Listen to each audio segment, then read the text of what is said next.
He was an absolutely gorgeous little boy. I actually had a memory that come up on Facebook, and he was only sat there, and Shannon was throwing a plastic bottle around the flat, and he just found it absolutely hilarious. He was running around as normal, Monday day, running around everywhere, chasing his cat, crawling underneath his own bed. Anyway, he climbed up onto the bed, but as he climbed up onto the bed, he went forward and banged his mouth on the bottle. Nothing that he's not done before, he's done it loads of times. So anyway, he started to cry, but it was like a cry that he's never cried before. I put him on his bed and he like winced over, you know, into like a fetal position when you're a baby. And I thought, I said to Shannon, I'm going to get an ambulance. I said, I don't know what's going on with him, but I'm going to get an ambulance.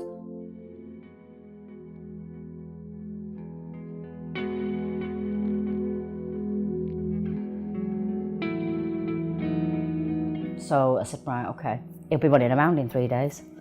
He got transferred to Manchester. And then from being transferred and handing over from a nurse at Stepping Hill to Manchester, literally, he got put in a room and left. Kayden basically fell underneath the radar. His operation was never done. They put it off from the Tuesday of him arriving till the Friday night when he cardiac arrested. The consultant who performed his operation, early hours on a Saturday morning, she came in to us and she said, as a hospital, Kayden had been failed by him and they were going to investigate his cardiac arrest. At that time, Kayden was alive. You know, no consultant knew who was looking after him. You know, they said that this consultant was doing it and that wasn't the case. So he basically got left just screaming in a room. If we hadn't been there every day and every night, he'd have just been sat in a cot screaming. I asked him to change hospitals, you know, because Kayden needed it, he was poorly. So they said it wasn't as easy as all that. So then I came home about 8 o'clock Friday night, and then she rang me about 11 at night to say that Kayden had died in her arms, and that was it. We had to arrange his funeral.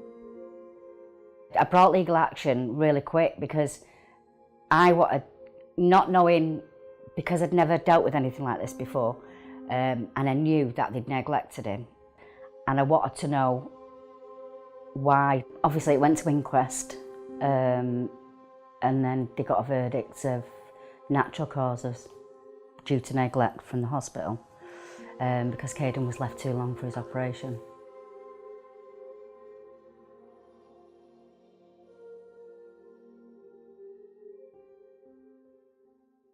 I always said that I'd never have a cat. Don't even like them, and now I've got 2. Because we went and got his cat, and it was only a few weeks old, and he'd never let go of it. He was always grabbing it, he was always cuddling it, but he used to chase it all around the flat, and he used to go underneath the beds, and he literally, when we come from the hospital the night that Kayden died, it wasn't even the night because Shannon came home on the Saturday night, I stayed there with him, and then obviously the Sunday he died. But when we came home on the Sunday night, Kayden's cat was literally sat on the bed, howling and looking at the ceiling. He was just howling, he never stopped crying. And he cried for days and days and days. And I had to go and get another cat to substitute for losing Kayden.